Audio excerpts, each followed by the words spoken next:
Arriving late to the groom's funeral, she asked to have the coffin opened for a farewell. But as soon as they lifted the lid, the bride recoiled as if stung. Angela sat on a bench near the window, unable to calm herself down. Just as she began to think that she couldn't possibly cry anymore, tears poured from her eyes with even greater force. She was scared, bewildered, devastated, and utterly clueless about what to do next and, frankly, about what was happening at all. Just a few minutes ago, she had everything a simple country girl could dream of: a solid home, a somewhat decent job bringing in a modest but stable income, and the love of her life, whom she was planning to marry soon. Now the last item on that list seemed lost to Angela, irreversibly so, it seemed at the time. Just half an hour ago, a stranger had called her and informed her that her Jacob was no longer alive. The entire conversation felt like a terrible nightmare, yet its details were seared into her memory. "Hello, am I speaking with Angela Russell?" "Yes, this is she." "Do you know Jacob Lewis?" "He's my fiancé." "What's happened? Has something happened?" At that moment in the conversation, Angela felt a slight unease. She didn't like the formal address or the use of full names. Something was off, a foreboding feeling enveloped her entire being. "I'm calling from City Hospital number 20. I've been authorized to inform you that Jacob Lewis passed away in our facility tonight. Upon admission, he provided your contact information. You need to come to our clinic for identification by tomorrow noon." The woman spoke mechanically, as if she were a robot, an artificial intelligence rather than a human. Angela even had the feeling that she was simply reading off a piece of paper, not fully grasping the meaning of what she was saying. Because of this, it took Angela a moment to fully comprehend what she had just heard. She was about to say something neutrally polite, bid farewell, and hang up when the horrifying meaning of the words she had just heard finally reached her consciousness. For a while, she just gasped for air, trying to cope with the overwhelming emotions flooding over her. The stranger on the other end of the line remained silent, evidently patiently waiting for Angela to confirm her attendance at the appointed time to identify her fiancé's body. Instead, she asked, "How did he die? What happened?" "Well, if you were unaware, miss," the medical worker replied with a hint of annoyance, "it's medical confidentiality, which I'm not entitled to disclose." "Stop wasting my time, I have plenty of work besides you. Will you come for identification or not?" "Yes," Angela replied weakly. "Of course, I'll come." As soon as she heard her response, the stranger hung up. It seemed that nothing else concerned her. Strange people were entrusted in this hospital to inform others of the death of their loved ones. Angela wasn't an expert on the matter, but somehow she was sure this wasn't how it was supposed to be done. And overall, this whole situation seemed rather strange. What other health issues? From where? Jacob, as far as she knew, had never complained about anything in particular. He was a sturdy, strong man, and suddenly there was an exacerbation of some serious illness leading to a fatal outcome? Moreover, just a few days ago, he was talking to Angela on the phone, his voice was lively, cheerful, clearly not resembling that of someone seriously ill. Besides, right after that, he was supposed to go on a business trip to another city, and yet he ended up in the hospital for some reason without even informing her about it. Angela even briefly considered if there might be some criminal involvement, but she quickly dismissed that thought. Her fiancé was just an ordinary sales representative in a rather small company. He usually didn't even carry much cash with him, except for petty expenses. Plus, it would be strange if the clinic staff confused a chronic condition with some injury. In general, the situation was as unclear as it was unexpected. For the rest of the day, thankfully a day off, Angela could only bitterly cry by the window or, in moments of clarity, ponder how inexplicable it all was. The next day was expected to be no less difficult. To get to the city by noon, she had to get up at an ungodly hour. However, this wasn't a big problem for a country girl. But every trip beyond her hometown always became a major stress for her. Amidst the preparations and accompanying worries, Angela didn't immediately remember what terrible reason forced her to leave abruptly. Then she again thought about how strange and incomprehensible everything was. On her way to the morgue, she thought about something she hadn't considered the day before. It must be some kind of mistake. Well, of course, that would perfectly explain all the oddities and inaccuracies. Some absurd coincidence. It wasn't her fiancé lying cold and silent in the city hospital, they simply mixed him up with someone else. They called her, panicked her, but nothing more. Soon she would arrive, and everything would be cleared up. This thought might not have been the smartest or, truth be told, the most decent. After all, it meant that Angela was relieved by the death of someone entirely unknown to her. Nevertheless, it gave her hope and strength to still make it to the morgue. However, as soon as she saw her fiancé's body, she realized that there was no mistake. It was really him. There couldn't be any doubt about it, she recognized him at first glance. How could she not recognize her beloved? He lay before her just like he was alive. It seemed like if she reached out her hand and touched him, he would immediately wake up. And Angela reached out. "Hey, lady, that's not necessary," she heard a stern male voice behind her.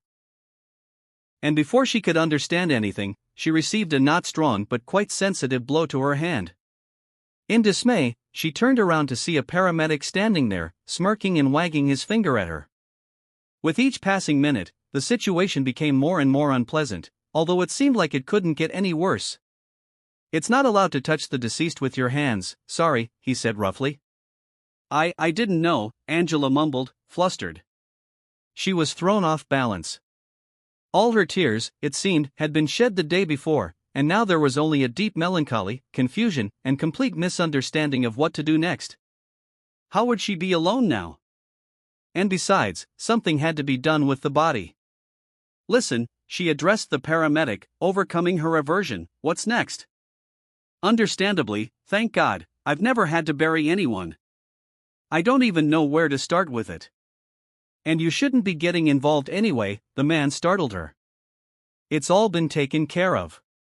His cousin's sister will handle the funeral." "What sister?"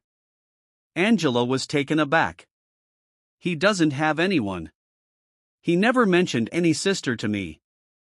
"How would I know which sister?" the attendant snorted. "She came this morning, said she'll take care of everything related to the funeral. That's all I know. And anyway, there's nothing for you to do here, you've done your part." Angela had no choice but to turn and leave. Her bewilderment was so great that it almost overshadowed the horror and pain of losing her beloved fiancé. With each new turn, this whole situation became even stranger. Hundreds of questions swirled in her head with nowhere to find answers. Angela walked through the hospital corridor, still not understanding what to do now. If this mysterious sister had decided to take care of the funeral, she probably should contact her, offer her help, or at least find out where and when her fiancé would find his final resting place. Whether from all these thoughts or from stress, Angela suddenly felt dizzy. She realized that if she took another step, she would inevitably fall. Waiting for the sudden weakness to pass, she leaned her back against the nearest wall. At that moment, she overheard voices muffled by a thin partition. One of them clearly belonged to the same attendant who accompanied her during the identification. "She didn't suspect anything," one of them asked. "Didn't even have any doubts." "No fool is a fool, though for a moment I thought she understood." "Not surprising. I told you, disguise him better, like a real corpse. He lies there looking alive. Lucky she apparently never saw dead bodies." Angela grabbed her head. What on earth is going on here? What had her late fiancé gotten himself into? And what about these strange attendants who were having even more cryptic conversations? What had she done so wrong that her peaceful, steady life suddenly turned into a low-quality horror movie? Her first impulse was to immediately return to the morgue and demand explanations. However, she didn't. After all, maybe they weren't talking about her, discussing some work-related matters instead, and she just heard a tiny part of the conversation, not understanding the context at all. In that case, attempting to confront them would just look foolish and pitiful. However, even if the conversation did involve her and Jacob, who would tell her the truth? Certainly not the people who just moments ago practically pushed her away to prevent her from touching her fiancé's body. But maybe she could clarify something through that very sister, if only she knew how to find her. Continuing to replay all the oddities accompanying her fiancé's death in her head endlessly, Angela didn't even notice how she reached her own home. It was as if her body was controlled by some autopilot instead of herself, which safely brought her to her destination without incidents and then only switched off. But at home, she didn't feel any calmer. Not knowing what to do, she struggled with one thing, then another, then a third, but almost immediately abandoned everything, unable to focus on anything. With horror, Angela thought about having to go to work the next day. Taking care of horses, of course, wasn't a difficult task, but in such a state, she might accidentally do something wrong and rightfully receive a kick to the forehead. After hesitating for a moment, the girl finally decided to call her boss and explain the situation. Fortunately, the man turned out to be understanding. As soon as he heard about Jacob's death, he said, "Don't worry, Angela. Take your time to recover. Someone will cover for you. I understand what you're going through. And let me tell you, as someone experienced, it's better not to approach a beast in such a state, even if it's just a horse. So, will you give me some time off?" she clarified, just to be sure. "Yes. Take a week or two if needed. Get yourself together, attend the funeral, and then come back when you're ready." Thanking her boss warmly, Angela hung up. The rest of the day, she just wandered aimlessly around her own house. Sometimes she vigorously wiped non-existent dust from the shelves and then suddenly burst into bitter tears, cursing her fate. Eventually, she fell asleep on the bench by the window without even undressing. She woke up early in the morning and, for a while, couldn't understand why. Then, finally, she realized that she had been hearing persistent knocking on the door for several minutes. Wondering who could it be at such an hour, she went to open it. Standing on the doorstep was a young, well-groomed, clearly urban girl. "Angela," she exclaimed as soon as the door opened. "I'm sorry, do we know each other?" Angela was surprised. Angela was absolutely sure she had never seen this girl before. And where could they have met? Just by the look of the uninvited guest, it was clear that they belonged to completely different worlds. "Oh, yes, you don't know me. I'm Helen, Jacob's cousin. Such a tragedy. He was so young." Angela noted that the girl didn't seem particularly upset. On the contrary, it seemed she had to make significant effort not to smile broadly. The homeowner frowned. She didn't like the stranger at all and certainly didn't trust her. "Yes," she said. "The morgue attendant mentioned you, but I don't understand why. Jacob never mentioned he had a cousin."